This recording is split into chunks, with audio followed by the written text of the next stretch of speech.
सीता की खोज में वन वन में घूम रहे थे। हे खग मृग हे मधुकर श्रेणी, तुम देखी सीता मृग नैनी। हे पक्षियों, हे पशुओं, हे भंवरों, हे पेड़ पौधों, बताओ तुमने कहीं सीता को देखा? इस तरह से पागलों की तरह घूम रहे थे।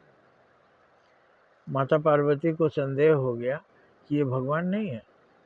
बाबा तो कहते हैं कि ये विष्णु अवतार है, ये भगवान नहीं है। इस सीता के वियोग में कैसा रो रहे हैं, ऐसा तो भगवान नहीं है। भगवान तो जब चाहे सीता को पकड़ ले, उठा लाए। तो ये उनको संदेह हो गया। शिव जी ने कहा, संदेह नहीं करो सती, ये भगवान ही है, नर लीला कर रहे हैं।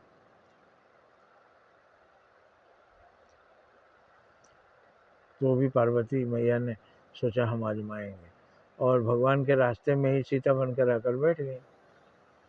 भगवान आए और उन्होंने देखा, तो इन्होंने पार्वती मैया ने सोचा सीता को पहचान करके खुश हो जाएंगे।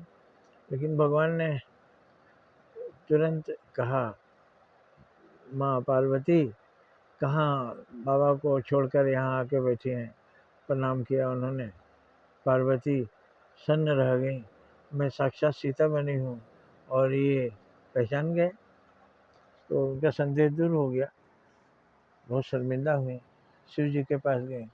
शिव जी ने कहा, रुको रुको उमा, पार्वती सती रुको, यही तन सती भेंट अब नाही। इस शरीर में, इस तन से अब तुम्हारा हमसे भेंट नहीं हो सकता। तुम एक बार सीता बन गई हो। सीता हमारी, मैं सीता माँ को, लक्ष्मी को माँ समझता हूँ। तो अब तुम्हारा स्थान माँ का हो गया। अब तुम पत्नी नहीं हो सकती इस जन्म में, अब तो बिल्कुल ही नहीं। सीता को उन्होंने त्याग दिया। फिर सीता जी ने पुनर्जन्म लेकर के शिव को वरण किया। तो उस जन्म में, मतलब जिसने काल्पनिक रूप से भी परपति को माना, सीता बन गई तो मतलब राम पहचान नहीं पाएंगे, ऐसा सोचा। और हमारे यहाँ प्रत्येक ये सब करते रहते हैं, दुश्चरित्रता करते रहते हैं। तो उनको उसका क्या फल होगा? उनको तो जन्म जन्म तक इसका फल भोगना पड़ेगा।